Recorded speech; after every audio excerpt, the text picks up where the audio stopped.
kasih Pak Suratman. Kita kembali lagi untuk sesi berikutnya bersama dengan Dr. Emilia Kasturi dengan topik Methylation and MTHFR Mutations Personalized Nutrition Approach. Untuk Dr. Emilia, kami persilahkan.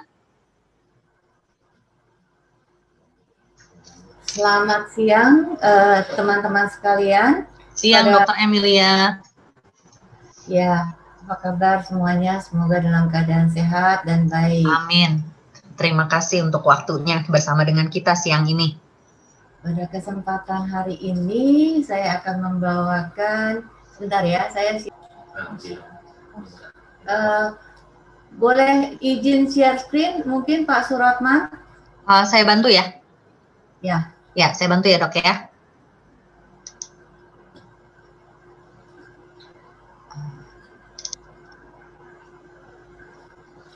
Sudah kelihatan?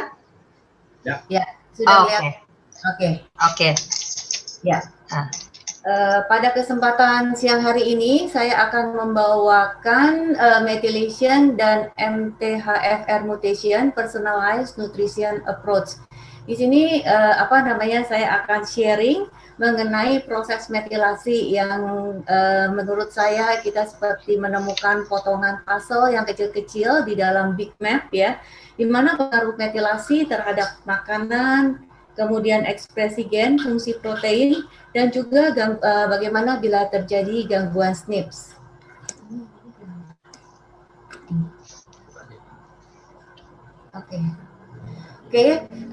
Ini sedikit mengulang ya mengenai personalized nutrition, di mana tadi sudah dibawakan oleh Dr. Carlota ya, mengenai sekarang ini segala-galanya sudah one doesn't fit for all ya, itu sudah tidak zaman lagi, jadi kita harus secara personalized, di mana adalah ilmu yang mempelajari bagaimana hubungan antara genetik dan lifestyle. Nggak bisa sih.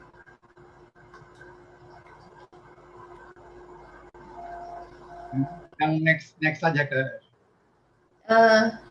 Ya, next slide. Sorry, saya lagi mencoba ini kok jadi macet. Sebentar. Oh. Nggak bisa ya. Sebentar ya. Oke, sorry. Ya. Dimana ketika kita lahir ya, kita seperti ada barcode-nya karena kita sudah membawa informasi genetik tertentu ketika kita lahir, sehingga setiap orang itu berbeda baik pendekatannya, kemudian juga mempunyai karakter yang berbeda-beda, walaupun hanya perbedaan hanya sedikit sekali, tetapi secara fenotipnya kita berbeda secara signifikan. Ya, boleh next slide. Kita bicara mengenai seluler seperti yang dikatakan tadi, bahwa di dalam sel terdapat intinya, di dalam nukleus terdapat kromosom ya, terdiri dari 23 pasang kromosom, di mana 23 berasal dari ibu dan 23 berasal dari ayah. Susunan kromosom ini terdiri daripada ribuan daripada gen, di mana gen tersusun atas rangkaian asam amino. Apabila terjadi urutan ketidaksamaan daripada urutan asam amino ini, maka akan terjadi yang dikatakan dengan mutation ya, terjadi gangguan daripada SNPs daripada genetik kita. Lanjut. Nah, ya. Oke, ini kita akan membicarakan mengenai nutritional genomic, nutrigenetik, dan nutrigenomik. Mungkin di sini saya sedikit mengulang ya, karena saat ini makanan itu adalah selain sumber energi daripada kita, food is our medicine ya, dan adanya koneksi antara makanan dengan informasi genetik dan rangkaian-rangkaian protein dan asam amino yang terjadi di dalam tubuh kita. Jadi ada ilmu yang mempelajari mengenai hubungan antara human genome kemudian dengan nutrisi dan health yang disebut dengan nutritional genomic. Ini dibagi menjadi dua. Boleh slide-nya Dr. Weni? Ya. Yaitu nutrigenetics ya. Nutrigenetik ini adalah pengaruh gen terhadap makanan yang kita makan. Contohnya pada gen MTHFR 677 di mana pada proses methylation ini adalah salah satu gen yang berperan. Bagaimana lingkungan maksudnya bagaimana di mana dia sangat membutuhkan vitamin B dan bagaimana vitamin B yang kita makan itu sangat berpengaruh. Misalkan ada orang yang minum vitamin B-nya dengan dosis yang sama-sama, ada 3 orang dengan vitamin B yang dosisnya cukup.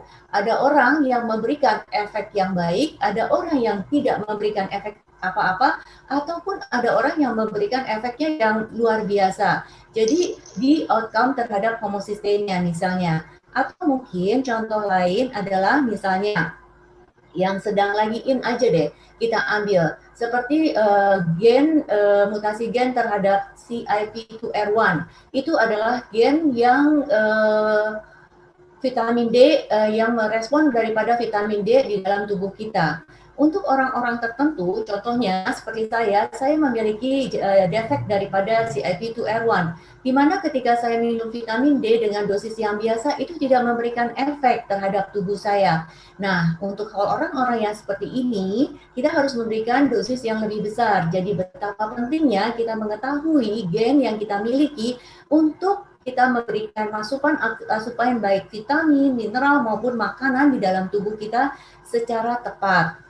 Kemudian Dr. Weni,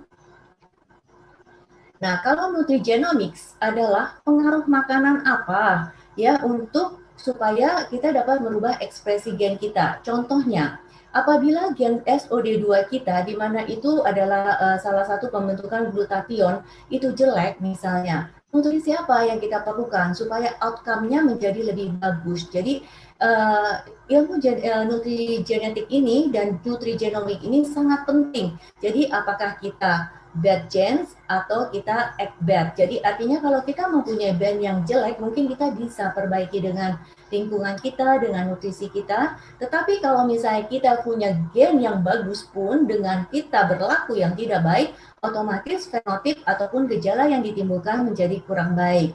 Lanjut, Dr. Weni. Ini adalah korelasinya antara makanan dan genom. Yang seperti saya katakan tadi, kalau nutrigenomics adalah pengaruh makanan terhadap ekspresi gen, dan kalau nutrigenetics adalah pengaruh gen terhadap makanan yang kita makan. Semoga ini dapat membantu teman-teman sekalian. Lanjut, Dok. Di mana 6 dari 7 penyakit yang paling mematikan di dunia ini rupanya diturunkan secara genetis. Tetapi, boleh lanjut dok? Tetapi daripada gens ya yang kita miliki, kita tidak perlu takut karena lingkungan itu mempengaruhi sekali ya, baik daripada nutrisi, lifestyle, kemudian juga bagaimana kita mengatasi dengan stress management yang baik dan pengaruh daripada toksin exposure daripada lingkungan luar. Jadi gens lost the gun, but environmental pulls the triggers. Jadi yang utama adalah sebetulnya bagaimana kita membantu daripada genetik kita sehingga menimbulkan fenotip yang jauh lebih baik. Lanjut, Dok. Nah, pada kesempatan ini saya akan sharing mengenai methylation. Ya, kita sering sekali dengan proses methylation, dan proses methylation ini cukup banyak mengganggu daripada sistem metabolisme kita dan menyebabkan penyakit-penyakit kronik ya. Methylation ini terjadi di hati ya, di mana fungsi hati kita kalau terjadi penurunan seperti peningkatan SGPT, SGT ataupun gamma GT, otomatis daripada proses methylation ini akan sedikit terganggu ya, juga dengan penyakit-penyakit seperti viral infection. Tetapi ada beberapa daripada kelainan daripada genetik yang kita disebutkan dengan polymorphism atau SNPs, di mana salah satunya adalah metilen tetrahydrofolat reduktase. Boleh lanjut, Dok?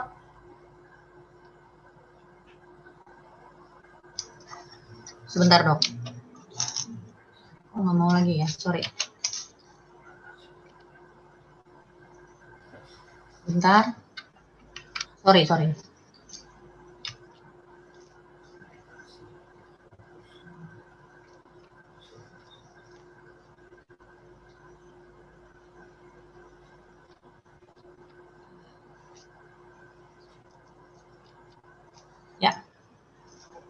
Sudah, Dok? Ya. Jadi sebetulnya proses methylation ini sebetulnya hanya menambahkan satu gugus daripada satu atom karbon dan 3 atom hidrogen, yaitu cuma menambahkan daripada methyl group yang dinamakan dengan CH3 ya. Dia ini tapi reaksinya banyak ke seluruh tubuh. Lanjut, Dok. Ya. Slide. Nah, ini contohnya ya, homocysteine. Kita lihat di sini homocysteine seperti ini ya. Kemudian kita lihat ada tambahan daripada satu atom CH3 di gugus bawah. Ternyata untuk menambahkan satu atom CH3 ini, kita membutuhkan beberapa macam enzim. Kita hitung ya, ada MHTR, MTR, MTRR, dan BHMT ya. Kemudian juga kita memerlukan nutrisi, yaitu seperti metilfolat, metilkobalamin, SAMe, ataupun TMG, trimethylglycine. Di mana metilfolat ini dan metilkobalamin ini berbeda. Dia adalah bentuk folat aktif, metilkobalamin adalah bentuk B12 yang aktif, yang mana sangat diperlukan dalam proses methylation ini. Lanjut, Dok. Ya. Ini kita lihat adalah map yang sangat besar daripada proses methylation, di mana proses methylation ini terjadi begitu banyak prosesnya di dalam tubuh kita. Nah, contohnya begini. Ketika ada radikal bebas, ya, maka akan terbentuk yang namanya nitric oxide, dan nitric oxide ini akan mencari daripada super oxide, ya, supaya karena dia mempunyai elektron yang lepas satu, ya, di mana akan membentuk daripada peroxynitride oksida, di mana dia akan merusak daripada neural system kita. Untungnya kalau kita mempunyai glutathione yang banyak, jadi elektron yang tadinya tidak punya tangan itu dapat ditangkap oleh glutathione dan sehingga reaksi daripada perusakan daripada organ kita dapat dihambat. Ini adalah salah satu contohnya ya. Nah, saya akan mencoba untuk lebih ringkas. Mungkin Dr. Weni bisa bantu slide berikutnya. Ya. Ya. Ini kita ringkas daripada proses methylation cycle. Jadi methylation cycle itu bukan hanya daripada yang di tengah, yaitu MTHFR. Dengan bantuan daripada enzim MTHFR, folate cycle akan menghasilkan folic acid, akan menghasilkan methylfolate. Methylfolate ini akan akan bersatu dengan metilkobalamin untuk menambahkan gugus metil pada homocysteine menjadi metilmethionin. Ketika terbentuk metilmethionin, maka akan terbentuk yang namanya dengan S-adenosylmethionin, di mana di sini terjadi untuk pertukaran energi, kemudian pembentukan DNA, dan terjadinya kreatin untuk pembentukan otot dan otak kita, serta fosfatidilkolin untuk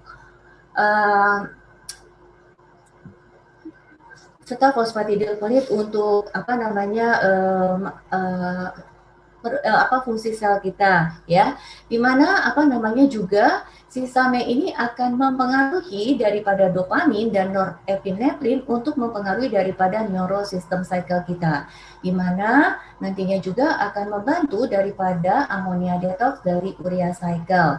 Yang berikutnya, Dr. Weni. Ya, Dok. Ini adalah methyl group control, ya, di mana imun respon bisa untuk meningkatkan imun respon. Di dalam imun respon dia akan fight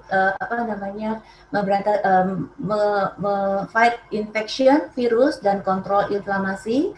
Kemudian juga dapat memperbaiki sel, produksi antioksidan, glutathione, genetic expression, maintenance dan repair daripada DNA kita, energy production, kemudian untuk detoksifikasi daripada hormon-hormon, chemical dan heavy metal.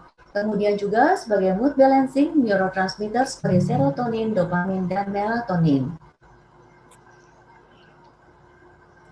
Ini adalah yang saya tahu mengenai pemeriksaan apa aja secara genetik untuk mengetahui methylation kita slow, melambat atau tidak, yaitu daripada enzim MTHFR, yaitu enzim daripada methyl metil tetrahidrofolat, kemudian juga metionin sintetase, kemudian metionin sintetase reduktasi MTRR, dan SBS yaitu cystianon desintetase, dan COMT katekol O metil transferase. Lanjut dok. Ketika kita mempunyai MTHFR yang melambat, ya, maka akan terjadi penyakit-penyakit kronik seperti Alzheimer disease, anxiety, cancer, cognitive decline, ya, penurunan daripada kognitif kita, depresi, heart disease dan stroke, obsessive compulsive, dan spinal bifida ataupun neural tube defect. Jadi methylation itu sebetulnya dibagi dua, yaitu undermethylation dan overmethylation. Ketika kita undermethylation, berarti proses methylationnya itu adalah merendah. Ya, kita ada low folate, ya, disebabkan karena low folate dan low MTHFR enzim. Kemudian DNA repair menjadi terganggu. Kemudian juga kita akan lebih alergik karena akan meningkatkan histamin metabolism. Ya, detoksifikasi akan terganggu oleh karena low glutathione level, di mana gangguan daripada neurotransmitter metabolisme sehingga ada gangguan mood dan kognitif, dan tidak dapat menggunakan B12 secara lebih baik, sehingga kita mempunyai energi yang lemah, kemudian juga konsentrasi yang kurang, dan sluggish thinking serta anemia. Lanjut dok.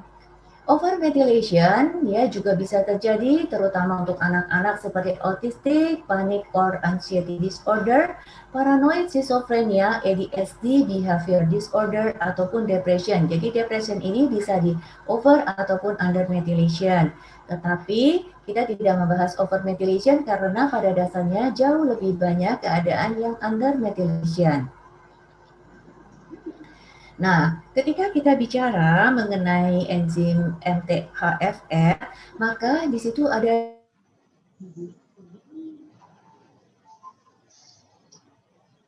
Dokter Emil.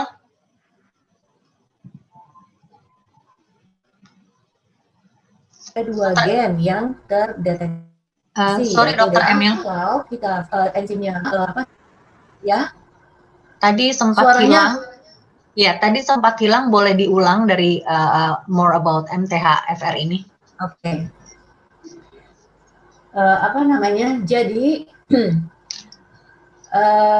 dari tadi saya katakan bahwa ada yang namanya gen MTHFR dan mempengaruhi enzim MTHFR ini, di mana enzim ini sangat berpengaruh terhadap pembentukan asam folat yang aktif. Di mana di sini ada dua alel yang berperan, yaitu di C677T dan A1298C. Ketika ada alel ini wild type, ya, dia full strength, enzimnya bagus semuanya. Tetapi kalau ada yang heterozygote, maka akan terjadi penurunan sebesar 30-40%. Dan kalau homozygote, dia akan terjadi penurunan daripada enzim tersebut sebanyak 60 sampai dengan 70%. Di mana lanjut Dr. Weni, boleh lanjut, di mana untuk ibu ya yang homozygote MTHFR, maka akan terjadi kelainan genetik, yaitu seperti bayinya yang lahir ada neural tube defect ataupun Rett syndrome, ya, dan itu kansnya cukup besar, yaitu sekitar 60 sampai dengan 90%.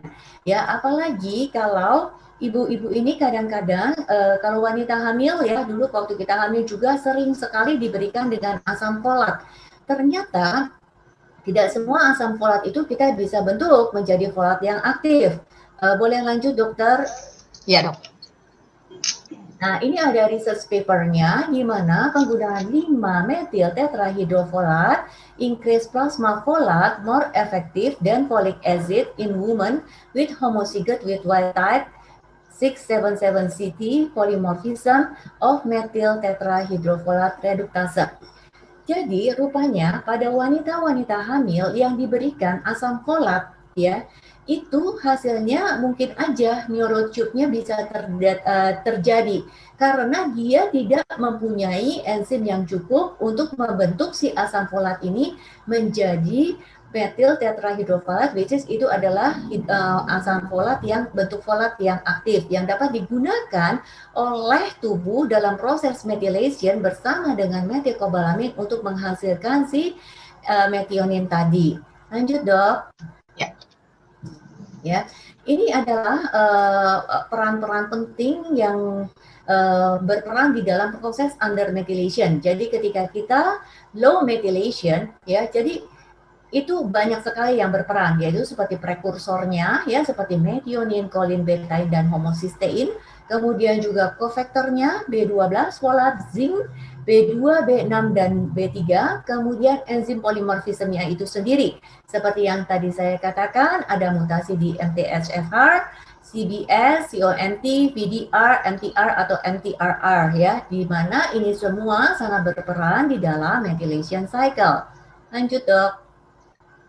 Ini saya akan mengatakan, saya akan menceritakan bahwa proses daripada pembentukan homocysteine menjadi metionin, which is itu metil homocysteine, sebetulnya ada dua, yaitu dia yang folat independent dan folat dependent.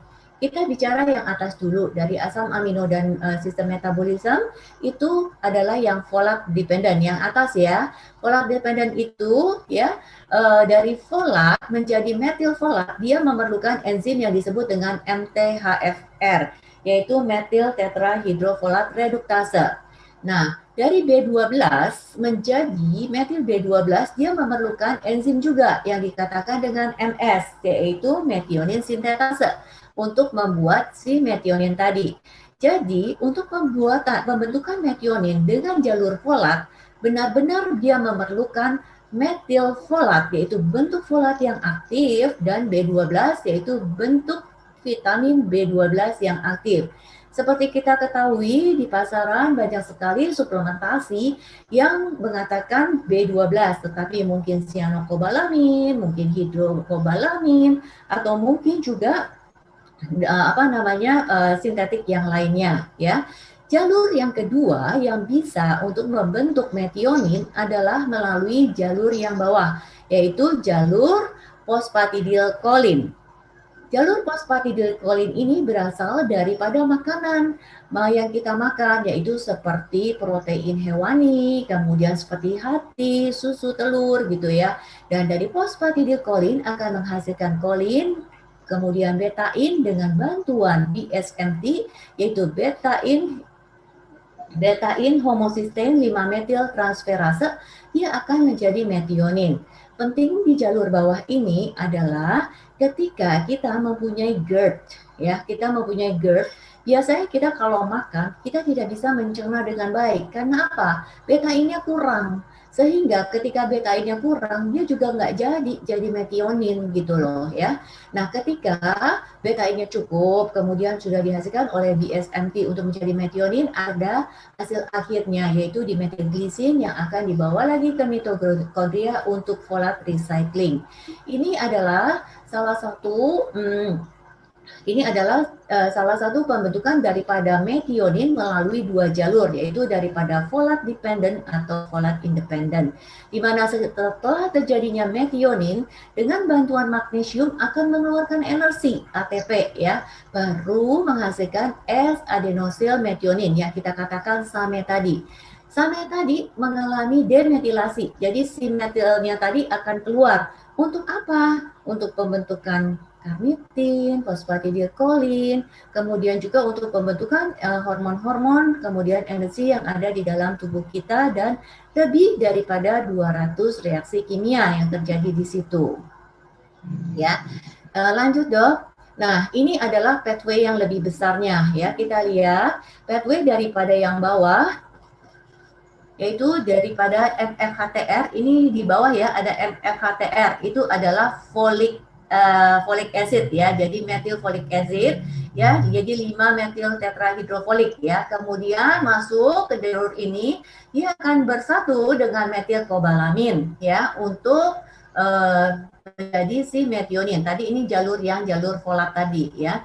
Kita lihat di sini, ketika kita menggunakan vitamin-vitamin, ya, yang sintetik, seperti misalnya kobalamin. Kobalamin, ya, ketika kobalamin memerlukan MTRR. Pertama, belum tentu kita mempunyai enzim MTRR ini. Defeknya enzim ini baik di dalam tubuh kita. Kalau misalnya kita tidak mempunyai si kobalamin ini, akan menjadi peroksidase. Nih, lihat H2O2. Nah, otomatis tidak jarang untuk orang-orang tertentu ya, dia itu suka kembung kalau makan vitamin B. Salah satunya ini terjadi gugus peroksidase di sini ya. Dan juga ketika mau menjadi metikobalamin, dia memerlukan kofaktor lagi yang lain seperti SAM, kemudian B2 ataupun B6. Nah, apa yang terjadi kalau metilfolatnya cukup, kemudian metikobalaminnya cukup, kemudian kofaktor zinc-nya juga cukup, tetapi kok dia nggak bisa bentuk metionin. Nah, itu disebabkan oleh karena kita lihat di sini ada inhibitor. Jadi, kalau kita mempunyai heavy metal, kemudian ada yeast overgrowth, kemudian mungkin juga kita peminum alkohol, ada lead mercury, amalgam, ataupun mungkin daripada sisa-sisa pembakaran seperti asetaldehid, kemudian juga stress out ya. Dan ini juga dia merangsang untuk terjadinya perlambatan daripada methylation yang kita katakan dengan slow methylation ya. Jadi tetap saja kita harus bantu juga daripada proses yang di tengah sini, yaitu dari kolin, betain, dan DMG. Di sini adalah proses daripada pembentukan protein untuk pembentukan si metionin. Nah, untuk orang-orang yang vegan, ya maka diharapkan untuk memberikan suplementasi yang baik seperti metilfolat dan metilkobalamin, di mana ini semua ada bentuk aktifnya, ya. Kemudian kita lihat di sini begitu terjadi metionin ada bentuk magnesium dan terjadi pertukaran energi ya. Di sini terjadi SAM di atas itu ya. Nah, itu terjadi proses demethylase di mana yang tadi saya katakan untuk perbaikan otot, kemudian otak, kemudian juga hormon-hormon dan lebih daripada 200. Jadi adanya di atas sini ya. Oke, lanjut, Dok. Ya.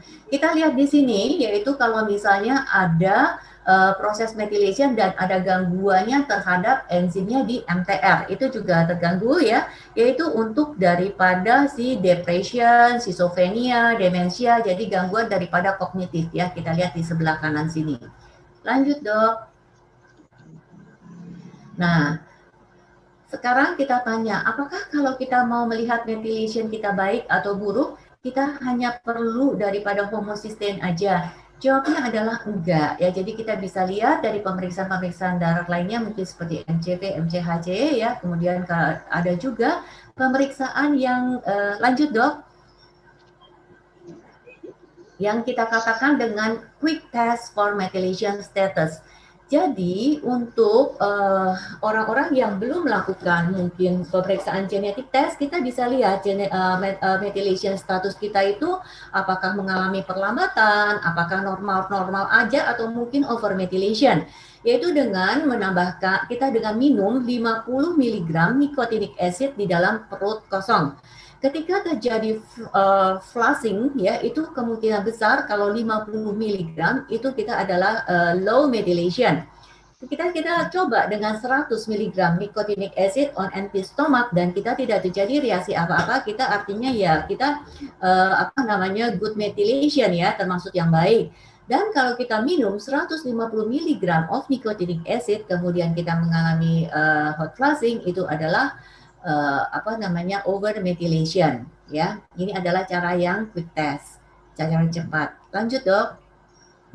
Ini adalah CBS di mana dia mempengaruhi terhadap peningkatan homocysteine sehingga akan terjadi homocystinuria, di mana kondisi ini akan terjadi peningkatan kolesterol dan juga beberapa tindakan kesehatan yang lainnya ya. Dan hal ini juga dipengaruhi oleh proper nutrition, jadi nutrition yang baik, dan juga bisa diganggu oleh toxic metal.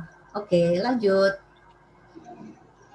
Sekarang kita bicara mengenai COMT, yaitu catechol O-methyltransferase. Di mana kalau kita bicara COMT, kita itu pasti langsung kepikiran mengenai hormon, toksin, dan neurotransmitter. Silakan lagi, Dok. Lanjut, Dok. Nah, COMT ini kalau dilihat dari siklus mapping dari methylation adanya di bagian yang bawah ya. Oke, lanjut dong.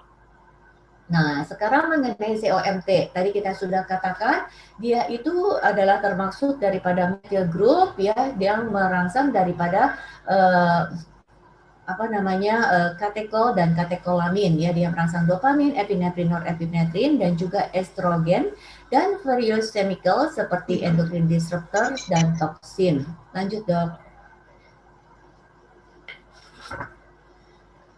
Katekol O-methyltransferase ini atau COMT adalah enzim yang mengdegradasi daripada katekolamin ya, seperti dopamin, epinefrin dan noradrenalin ya, yang mana kalau dia tidak balance ya akan terjadi gangguan seperti irritability, agitation ya, kemudian anxiety, kemudian juga beberapa gejala-gejala seperti peningkatan daripada katekolamin. COMT polymorphism ya juga menyebabkan problem ya dengan pada protein sintesis yang sangat dipengaruhi oleh nutrisi dan toxic metal. Lanjut dok. COMT ini sangat berpengaruh juga pada fase detoksifikasi yang kedua. Ya, fase 2 detoksifikasi sangat erat hubungannya dengan COMT, di mana sebagai estrogen metabolism dan sebagai oksidatif DNA damage ya, di mana COMT ini adalah enzim yang menetralisir ya untuk si estrogen ini. Sehingga apabila ada gangguan ya, maka jadi estrogennya menjadi estrogennya yang 2-OH dan 4-OH, sehingga terjadi methyl ester metabolit yang tidak harusnya jadi lebih water soluble jadi tidak ya, jadi sehingga bisa menyebabkan cancer. Nah, kalau ini kita lihat fungsi hati ya, di mana kita sudah tahu detoksifikasi yang terjadi di hati ketika ada toksin yang masuk, yaitu semua fat soluble. Makanya untuk orang-orang yang gemuk biasanya toksinnya jauh lebih banyak daripada orang-orang yang kurus, karena dia banyak kantungnya untuk taruh toksin di sana, di mana memerlukan proses seperti oksidasi, reduktasi, hidrolisis, hydration, dan dehalogenization untuk merubah si fat soluble menjadi water soluble supaya bisa dikeluarkan melalui ginjal dan gallbladder. Nah, fase kedua ini kita lihat proses methylation, sulfation, glucuronidation masuk di dalam fase yang kedua. Jadi kalau fungsi hati kita tidak baik, maka proses ini pun akan berjalan jauh-jauh lebih lambat, sehingga toksin-toksin akan jauh lebih menumpuk di dalam tubuh kita. Boleh lanjut, Dr. Winnie? Nah, ini COMT ya, control hormone and catecholamine ya, di mana dia punya strength. Jadi COMT ini ada tipe cepat dan tipe lambat ya, kalau kita mempunyai defect gen daripada COMT ini.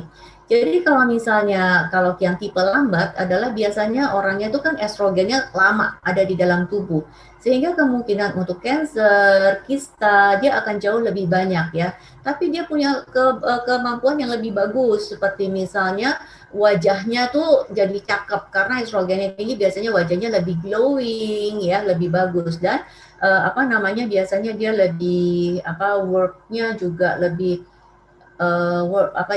tahan lama gitu loh, tahan banting ya. Tapi kalau misalkan COMT yang tipenya cepat, dia akan cepat kebuang. Dia juga punya strength, yaitu strengthnya orangnya jadi kalem, lembut ya, karena dibandingkan dengan orang yang slow COMT. Kalau yang slow COMT itu biasanya orangnya irritable, kemudian juga kerjanya juga cerget, cepet ya, mungkin juga kesabarannya juga kurang. Oke, lanjut dok. Dok, tinggal 4 menit ya. Ya, ini methylation. Jadi kita lihat lagi big picture-nya. Kita harus dengar pasien dengan sabar ya. Kita lihat dulu mappingnya di mana ya. Jangan memberikan sembarangan daripada B2, B6, B12 ataupun magnesium tanpa kita melihat. Ingat bahwa kita bergerak di functional medicine. Kita lihat lagi mappingnya seperti apa, akar masalahnya di mana, baru kita terapi secara individual. Lanjut dok. Ini kurang lebih mappingnya yang tadi ya. Lanjut lagi dok.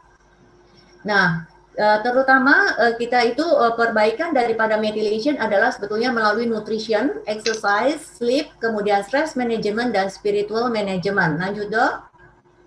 Nah, makanan apa yang diperlukan untuk lifestyle yang baik dari peningkatan MFHTR? Lanjut. Yaitu otomatis kita tahu yaitu healthy diet ya. Make sure bahwa kita mempunyai nutrisi yang cukup, kemudian tidak makan makanan yang inflamasi, kemudian jauhi makanan-makanan yang mengandung pestisida, herbisida, dan fermented food ya. Avoid food, terutama untuk orang-orang yang low methylation, biasanya dia high histamin. Jadi hindari makanan-makanan yang histaminnya tinggi dan juga fermented food. Juga penting sekali probiotik di sini. Perhatikan untuk orang-orang yang high histamin, jadi probiotik tertentu dia tidak boleh ya, tapi hanya mungkin Saccharomyces boulardii aja ya. Eat moderation, stop eating when you are 80% full.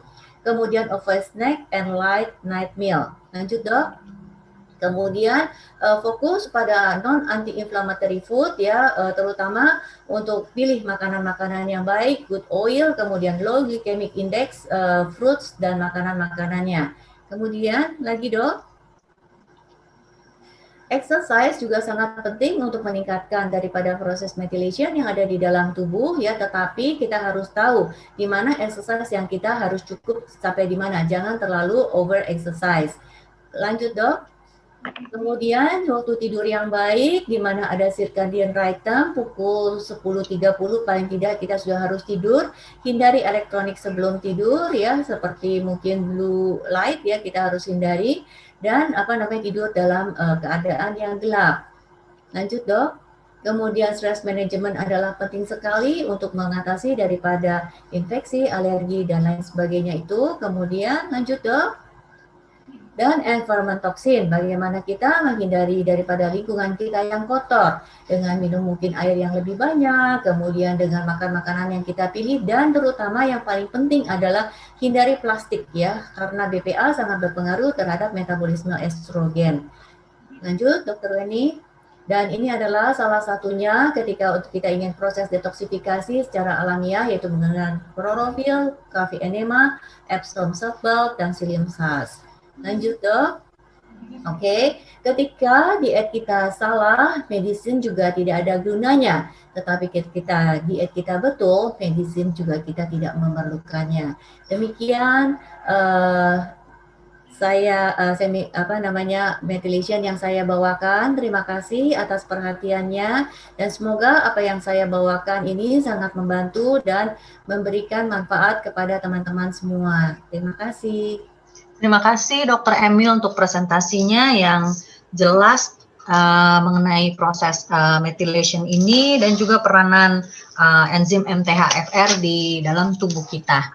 Nah, dokter, kita akan lanjut ke pertanyaan ya. Ya, siap dok. Saya akan coba bacakan beberapa pertanyaan.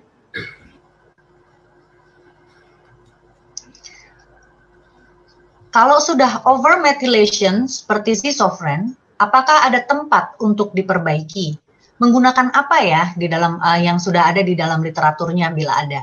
Baik nutrisi ataupun IV terapi, kira-kira apa dok yang diperlukan? Jadi kalau misalnya sudah schizofren, otomatis ya. Jadi gini, kalau saya antara functional medicine ya dengan conventional medicine, saya itu berdiri di tengah ya. Jadi kalau sudah ada gejalanya, mungkin obat-obat dokter memang tetap kita harus lakukan, kita harus minum, ya kan? Tentunya dengan melakukan mungkin farmakogenetik yang dokter Weni, dokter siapa tadi Novita. Sehingga obat-obatannya lebih tepat disarankan ya, itu yang pertama. Kemudian kalau seperti itu tentunya kita harus perbaikin juga. Yang pertama kali itu adalah gut microbiome-nya dulu ya. Jadi untuk methylation yang bagus itu sebetulnya awalnya dari gut. Karena B12 itu dihasilkan juga dari gut yang baik ya. Jadi perbaikin daripada metabolisme, daripada sistem ususnya, leaky gut-nya, usus bocornya ya. Kemudian mikrobiom apa yang diperlukan oleh tubuh kita sehingga dia balance. Setelah itu ya kita perbaikin dengan nutrisi-nutrisinya. Dan nutrisi yang paling baik yaitu tadi yang saya katakan kan untuk proses methylation adalah methylfolate dan metyl B12. Dan makanan yang paling banyak itu adalah leafy, dark leafy green ya. Jadi makan makanan yang hijau. Jadi terbayang seperti misalnya kemudian makanan yang mengandung seperti sulfur, seperti brokoli, kemudian juga cruciferous vegetables ya, kita mungkin perbanyak ya. Otomatis setelah semuanya lebih balance, maka mungkin daripada simptomnya mungkin jauh akan lebih berkurang. Iya, dokter, terima kasih untuk jawabannya jelas. Jadi untuk yang sudah ada gejala, ini terutama seperti penderita schizofren, mungkin kita juga harus ikut terapi, ya dok ya. Lalu kita perbaiki juga dari sisi methylation-nya ini. Nah, berikutnya dokter, ada pertanyaan, bagaimana kita mengetahui bahwa seseorang mengalami over atau under methylation? Dan bagaimana mengatasi kondisi tersebut? Mungkin diperjelas ulang ya dok. Oke, seperti yang saya katakan tadi ya, dengan over atau under methylation. Sebenarnya antara over atau under methylation ya, yang paling banyak itu adalah yang under ya. Jadi kalau untuk pemeriksaan sederhana aja, sebenarnya dengan pemeriksaan darah lengkap itu udah ketahuan ya, kita dengan MCHV, dengan pemeriksaan daripada MCHC, MCHV, MCHC itu udah ada. Gimana kalau itunya tinggi ya ke arah kanan itu biasanya itu dia low, yang low B-nya ya. Jadi dia methylation-nya agak keganggu. Atau kita melakukan pemeriksaan genetik. Tapi kan kalau melakukan pemeriksaan genetik kan cukup tinggi harganya ya. Nah, bisa juga kita lakukan yang tadi yang saya katakan yang quick test tadi. Quick test ya. Dinamakan niacinamide 50, hot fast-nya gimana? Nah itu. Ya, oke. Jadi yang quick test tadi itu sangat bermanfaat ya dok ya, dengan cost-nya juga minim, membantu ngecek si over atau under methylation tadi ya. Nah, berikutnya dokter, mecobalamin sama metylcobalamin, bagaimana sama atau beda? Nah, boleh tanya, apakah vitamin B tersebut bisa diminum bersama dengan obat-obat lain seperti clopidogrel atau digoxin? Oke. Jadi sebenarnya B12 itu kan ada beberapa preparat ya yang setahu saya ya. Ada cyanocobalamin, itu adalah vitamin sintetik yang banyak di pasaran ya, dan itu harganya cukup murah ya. Dan kita cyanocobalamin. Dan kita tuh biasanya apalagi kalau BPJS biasanya pakainya cyanocobalamin. Ya. Kemudian juga ada methylcobalamin, itu adalah salah satu aktif form, bentuk form daripada B12 ya. Kemudian juga ada hidrokobalamin ya, kemudian ada adenosylcobalamin. Di mana fungsinya itu masing-masing tuh berbeda, dilihat ya kan. Kita tuh perlunya yang seperti apa. Misalkan ya, untuk methylcobalamin kita udah tahu itu fungsinya untuk support daripada fungsi daripada methylation. Jadi mungkin untuk orang-orang yang banyak menggunakan antasida, jadi kan tidak suka sakit mah minumnya romah gitu ya, antasida ya. Kemudian juga untuk orang-orang vegetarian, kemudian orang-orang yang serum vitamin B12-nya rendah, atau juga mungkin orang-orang yang menggunakan obat-obatan seperti metformin ya, biasanya kan B12 rendah ya. Itu mungkin kita bisa menggunakan methylcobalamin ya. Tetapi mungkin untuk orang-orang yang fatigue, tired, kemudian juga dia exercise-nya terlalu berlebihan, jadi dia untuk mau support energinya, kita menggunakan jenisnya yang adenosylcobalamin ya. Tetapi untuk orang-orang yang mungkin autoimun, di mana SOD dan glutathionnya, ROS-nya tinggi, ya kan? Ya autoimun, fibromialgia, mungkin kita harus mengoptimas daripada kadar nitric oxide-nya, ya, yaitu kita menggunakan dengan hidroksykobalamin, ya. Tentunya obat-obat ini kita bisa makan bersamaan, saya rasa tidak jadi masalah ya dengan obat-obatan daripada kita tidak minum ya. Tapi jauh lebih baik adalah kita berasal dari makanan ya, daripada foodnya lagi. Dan kita tidak sembarangan untuk memberikan minuman-minuman ini, maksudnya food supplementasi ini, dan kembali lagi ke matriksnya ya, balik lagi akar masalahnya di mana gitu loh, untuk kita terapi sesuai dengan akarnya. Iya dokter, terima kasih banget, jelas sekali penjelasannya.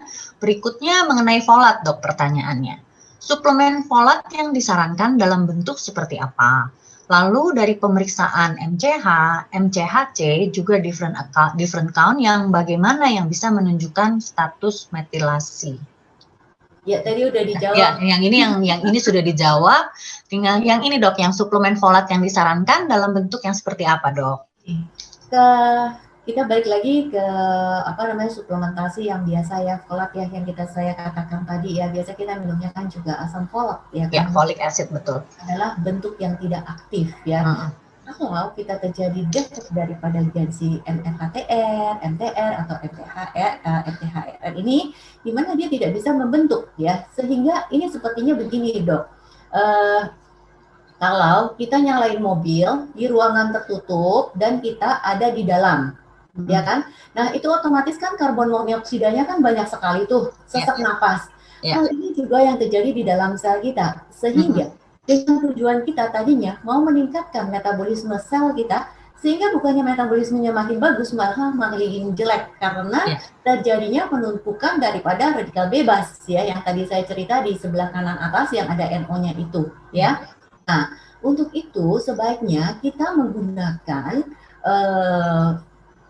kalau saya secara pribadi aku lebih suka yang raw, aku lebih suka dari makanan ya, daripada aku makan vitamin which is itu nggak jelas dan menjadi racun bagi tubuh saya. Lebih baik saya makan makanan yang sehat, makan makanan yang jelas, yang lebih terstruktur ya, kemudian juga tentunya bebas herbisida dan lain-lainnya. Tetapi kalau memang saya memerlukan ya, karena methylation-nya jelek, saya akan jauh memilih vitamin yang memang benar-benar bentuk aktif. Karena memang ada itu yang bentuknya aktif, cuma mungkin berbeda di dalam harga. Dan itu ada beberapa vitaminnya tuh macam-macam sekali ya, dan bentuknya tuh ada yang sublingual ya, pokoknya macam-macam deh ya. Kemudian juga ada yang ini. Oke. Dokter, terima kasih untuk jawabannya. Dokter, tadi ada yang minta diulang. Dokter, ada sebut jenis probiotik tadi yang tidak baik untuk mereka yang mengalami gangguan methylation. Tadi apa ya dok?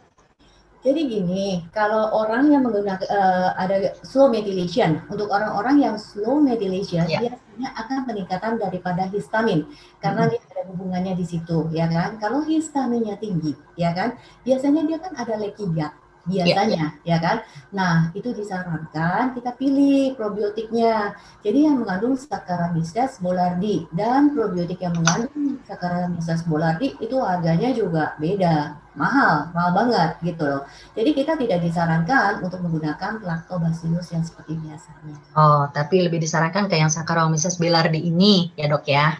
Oke, terima kasih Dokter Emil untuk presentasinya dan juga jawaban-jawaban yang jelas. Dan karena kita sudah waktu berjalan terus dok, kita kayaknya udah mesti berlanjut lagi ke acara berikutnya. Dokter Emil, terima kasih sekali untuk presentasinya dan juga untuk waktunya yang sangat berharga, penjelasannya yang sangat jelas untuk kita semua. Terima kasih ya dok ya. Selamat siang. Saya akan kembalikan acara berikutnya ke host kita, Pak Suratman. Pak Suratman, silahkan. Dr. Emil, ada pertanyaan yang belum terjawab itu. Oh, masih boleh satu lagi ya? Ya, mengenai makanan fermentasi. Oh iya, ini. Dr. Emil, dok masih satu lagi dok. Ya. Ada makanan fermentasi yang ditanyakan di sini. Sebentar. Makanan berfermentasi harus dihindari. Bagaimana dengan kefir untuk probiotik? Oke. Jadi misalkan ya yang dimaksudkan di sini, jadi tidak yang tadi saya katakan one doesn't fit for all ya. Jadi tidak semuanya sama ya. Tentunya untuk orang-orang yang tidak mempunyai lactose intolerance atau tidak mempunyai gangguan-gangguan yang lainnya, tentunya boleh kita minum ya kefir atau mungkin kombucha ya, tetapi mungkin kita harus selektif, itu aja. Itu maksudnya ya, apakah histaminnya meningkat atau tidak yang tadi itu. Oke, jadi pada intinya adalah ya seperti tadi balik lagi, it's not one fits for all. Jadi kita harus lihat kondisi per individu seperti apa. Jadi kita harus lebih memilih lagi baik di dalam makanan, probiotik, vitamin dan sebagainya yang lain tadi ya dok ya. Terima kasih Dokter Emil atas penjelasannya. Baik, kita akhiri ya dok sesi hari ini. Saya kembalikan lagi ke host kita Pak Suratman. Silakan Pak Suratman. Baik, terima kasih Dr. Weni, Dr. Emilia, Dr. Novita, dan Dr. Carlota atas presentasinya yang sangat bermanfaat. Saya baca dari tadi di chat room, alangkah baiknya barangkali para dokter ini yang berikan presentasi juga bisa memberikan file presentations kepada di sini sehingga bisa kita share di mereka-mereka yang tidak sempat mengikuti. Selanjutnya akan saya sampaikan di sini bahwa ini direcord tadi baik oleh MyDNA maupun oleh MRK rekaman ini ya, acara ini, sehingga nanti kita akan upload di YouTube ya.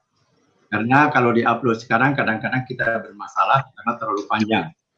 Selanjutnya juga kita akan meningkat ke acara berikutnya, yaitu acara Lucky Draw, di mana setelah saya masukkan seluruh peserta yang lebih dari 200 orang, 211 tadi, namanya sudah saya masukkan semuanya. Lucky Draw-nya akan tidak terlalu lama, mungkin sekitar 5 menit saja.